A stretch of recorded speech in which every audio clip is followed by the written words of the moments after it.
नमस्कार, मैं विकास कुमार झा आपका स्वागत करता हूँ।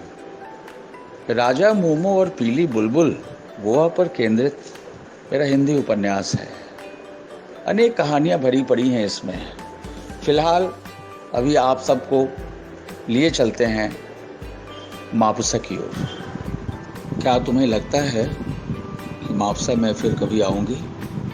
इसलिए ओ मेरी एमिका, मेरी अंतिम इच्छा है कि गाड़ी से चक्कर लगाकर मैं जी भर कर मापुसा को आखिरी बार देख लूं।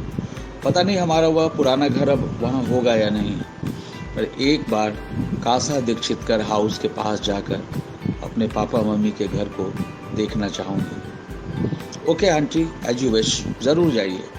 बस 1-1.5 घंटे में हम लौट आएंगे। मिनी रॉड्रिक्स का उत्साह समाये नहीं समा रहा है। मापुसा के मेन स्ट्रीट पर गाड़ी बढ़ रही है। अभी मिनी रॉड्रिक्स गाइड बनी हुई हैं। उनका वश चले तो गाड़ी से उछाल मारकर वे सड़क पर मस्ती में अटर मटर कर चले। यह मापुसा का पुराना स्लॉटर हाउस और आगे वह रहा तीखा ढलमा रास्ता। कभी वहाँ हमारे पड़ोसी मापुसा के पुराने घड़ीसाज नॉर्बर्टो सिक्वेरा की दुकान थी।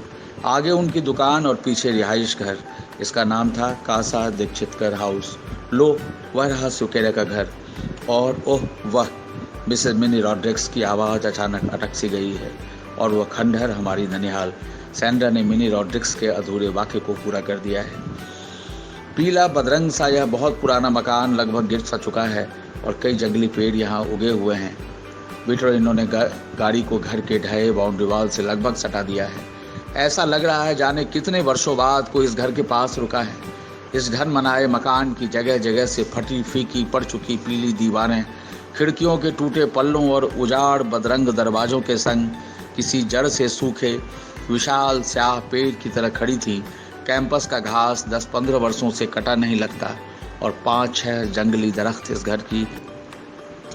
राजा मोमो और पीली बुलबुल उपन्यास में मापुसा भी है, साल्वाडोर दा मुंडो भी है, फोंडा है, पणजी तो है ही है। गोवा का चप्पा चप्पा और कण-कण है इसमें। एक ज़माना था जब पुर्तगालियों के समय में गांव-करी की व्यवस्था यहाँ बहुत मजबूत हुआ करती थी और गोवा के लोग ख़ास तौर से कृषि पर आधारित थे।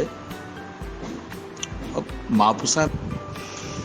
मापुसा शहर तब दिन रहस्य, रोमांच, चैपल, मंदिर, हाट बाजार और मस्त कैफे आदि का एक प्यारा सा कोलाज था। आराम से मापुसा की तरफ बढ़ती कार के संग मिनी रॉड्रिक्स को लग रहा है मानो वे वर्षों छूटी यादों के करीब और करीब पहुंच रही हैं। उन्हें अपने बचपन के दिनों के भूतहा क्वार्टर का दृश्य भी अभी मन में अचानक कौंध गया है।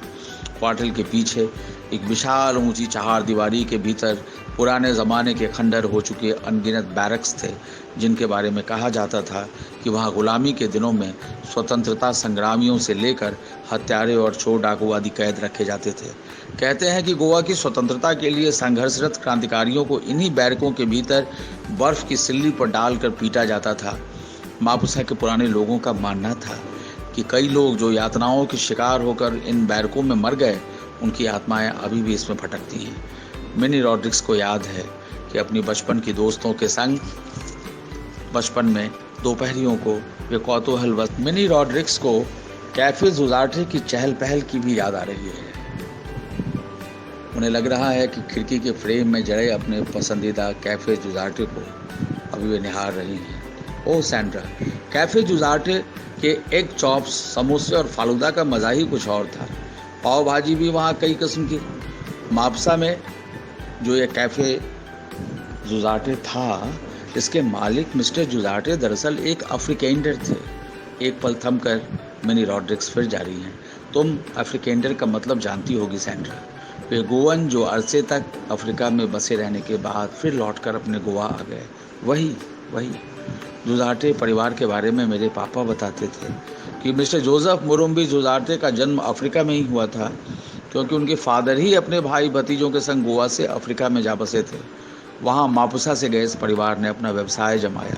वहाँ की एक मसाई लड़की से जोसेफ। इस तरह गोवा पर केंद्रित मेरे हिंदी उपन्यास राजा मोमो और पीली बुलबुल में एक से एक कहानियाँ भरी पड़ी हैं।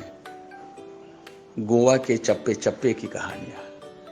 तो आइए हमारे साथ इन कहानियों का आनंद लीजिए। शुक्रिया।